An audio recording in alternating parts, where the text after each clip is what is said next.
نحمده ونصلي على رسوله الكريم اما بعد فاعوذ بالله من الشیطان الرجیم بسم اللہ الرحمن الرحیم۔ اصحاب فیل کا واقعہ۔ حضور اکرم صلی اللہ تعالی علیہ وآلہ وسلم کے پیدائش سے صرف 55 دن پہلے یمن کا بادشاہ ابرہہ ہاتھیوں کی فوج لے کر کعبہ معظمہ ڈھانے کے لیے مکہ پر حملہ آور ہوا تھا۔ اس کا سبب یہ تھا کہ ابرہہ نے یمن کے دارالسلطنت صنعاء میں ایک بہت ہی شاندار اور عالی شان گرجا گھر بنایا اور یہ کوشش کرنے لگا کہ عرب کے لوگ بجائے خانہ کعبہ کے یمن آ کر اس گرجا گھر کا حج کیا کریں۔ جب مکہ والوں کو یہ معلوم ہوا تو قبیلہ کنانہ کا ایک شخص غیظ و غضب میں جل بھن کر یمن گیا اور وہاں کے گرجا گھر میں پاخانہ بھر کر اس کو نجاست سے لت پت کر دیا۔ جب ابرہہ نے یہ واقعہ سنا تو وہ طیش میں آپے سے باہر ہو گیا اور خانہ کعبہ کو ڈھانے کے لیے ہاتھیوں کی فوج لے کر مکہ مکرمہ پر حملہ کر دیا اور اس کی فوج کے اگلے دستے نے مکہ والوں کے تمام اونٹوں اور دوسرے مویشیوں کو چھین لیا۔ اس میں 200 یا 400 اونٹ حضرت عبد المطلب کے بھی تھے۔ عبد المطلب کو اس واقعے سے بڑا رنج پہنچا، چنانچہ آپ اس معاملے میں گفتگو کرنے کے لیے اس کے لشکر میں تشریف لے گئے۔ جب ابرہہ کو معلوم ہوا کہ قریش کا سردار اس سے ملاقات کرنے کے لیے آیا ہے تو اس نے آپ کو اپنے خیمے میں بلا لیا اور جب عبد المطلب کو دیکھا کہ ایک بلند قامت، روبدار اور نہایت ہی حسین و جمیل آدمی ہیں جن کے پیشانی پر نور نبوت کا جلال چمک رہا ہے، تو صورت دیکھتے ہی ابرہہ مرعوب ہو گیا اور بے اختیار تخت شاہی سے اتر کر آپ کی تعظیم و تکریم کے لیے کھڑا ہو گیا اور اپنے برابر بٹھا کر دریافت کیا کہ کہیے سردار قریش، یہاں آپ کی تشریف آوری کا کیا مقصد ہے؟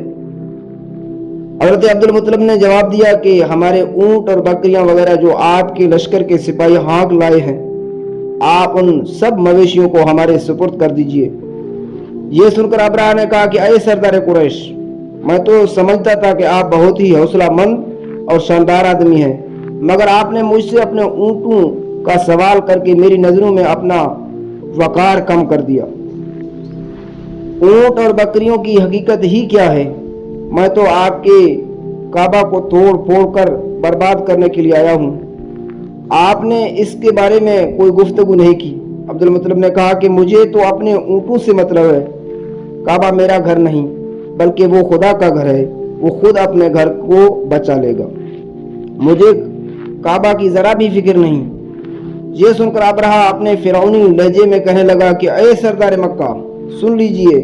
میں کعبہ کو ڈھا کر اس کی اینٹ سے اینٹ بجا دوں گا اور روئے زمین سے اس کا نام و نشان مٹا دوں گا، کیونکہ مکہ والوں نے میرے گرجا گھر کی بڑی بے حرمتی کی ہے، اس لیے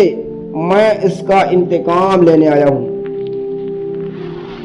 عبد المطلب نے فرمایا کہ پھر آپ جانے اور خدا جانے، میں آپ سے سفارش کرنے والا کون؟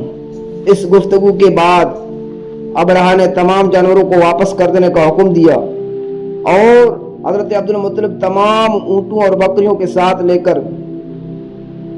اپنے گھر چلے آئے اور مکہ والوں سے فرمایا کہ تم لوگ اپنے مال مویشیوں کو لے کر مکہ سے باہر نکل جاؤ اور پہاڑوں کی چوٹیوں پر چڑھ کر اور دروں میں چھپ کر پناہ لو۔ مکہ والوں سے یہ کہہ کر پھر خود اپنے خاندان کے چند آدمیوں کے ساتھ لے کر خانہ کعبہ میں گئے اور دروازہ کا حلقہ پکڑ کر انتہائی بے قراری اور گریہ وزاری کے ساتھ دربار باری تعالیٰ میں اس طرح دعا مانگنے لگے کہ اے پروردگار، بے شک ہر شخص اپنے اپنے گھر کی حفاظت کرتا ہے، لہذا تم بھی اپنے گھر کی حفاظت فرما اور صلیب والوں اور صلیب کے پجاریوں عیسائیوں کے مقابلہ میں اپنے اطاعت شیعوں کی مدد فرما۔ عبد المطلب نے یہ دعا مانگی اور اپنے خاندان والوں کو ساتھ لے کر پہاڑ کی چوٹی پر چڑھ گئے اور خدا کی قدرت کا جلوہ دیکھنے لگے۔ ابرہہ جب صبح کو کعبہ ڈھانے کے لیے اپنے لشکر جرار اور ہاتھیوں کے قطار کے ساتھ آگے بڑھا اور مقام مخمس میں پہنچا تو خود اس کا ہاتھی جس کا نام محمود تھا ایک دم بیٹھ گیا، ہر چند مارا اور بار بار للکا کر، مگر ہاتھی نہیں اٹھا۔ اسی حال میں قہر الہی ابابیلوں کی شکل میں نمودار ہوا، اور ننھے ننھے پرندوں جھنڈ کے جھنڈ جن کے چونچ اور پنجوں میں 3 کنکریاں تھی سمندر کی جانب سے حرم کعبہ کی طرف آنے لگے۔ ابابیلوں کی ان دل بادل لشکروں نے ابرہہ کی فوجوں پر اس زور و شور سے سنگباری شروع کر دی کہ آن کی آن میں ابرہہ کے لشکر اور اس کے ہاتھیوں کے پرخچے اڑ گئے۔ ابابیلوں کی سنگباری خداوند قہار و جبار کی قہر و غضب کی ایسی مار تھی کہ جب کوئی کنکری کسی فیل یعنی کسی ہاتھی سوار کے سر پر پڑتی تو وہ اس آدمی کے بدن کو چیرتی ہوئی ہاتھی کے بدن سے پار ہو جاتی تھی۔ ابرہہ کی فوج کا ایک آدمی بھی زندہ نہیں بچا، اور سب کے سب ابرہہ اور اس کے ہاتھیوں سمیت اس طرح ہلاک و برباد ہو گئے کہ ان کے جسموں کی بوٹیاں ٹکڑے ٹکڑے ہو کر زمین پر بکھر گئی۔ چنانچہ قرآن مجید کی سورۃ الفیل میں خداوند قدوس نے اس واقعے کا ذکر کرتے ہوئے ارشاد فرمایا۔ ترجمہ یعنی اے محبوب، کیا آپ نے نہ دیکھا کہ آپ کے رب نے ان ہاتھی والوں کا کیا حال کر ڈالا؟ کیا ان کے داؤں کو تباہی میں نہ ڈالا اور ان پر پرندوں کی ٹکڑیاں بھیجی تاکہ انہیں کنکر کے پتھروں سے ماریں تو انہیں چبائے ہوئے بھوس جیسا بنا ڈالا۔ جب ابرہہ اور اس کے لشکروں کا یہ انجام ہوا تو عبد المطلب پہاڑ سے نیچے اترے اور خدا کا شکر ادا کیا۔ ان کے اس کرامات کو دور دور تک چرچا ہو گیا اور تمام اہل عرب ان کو ایک خوددار بزرگ کی حیثیت سے قابل احترام سمجھنے لگے۔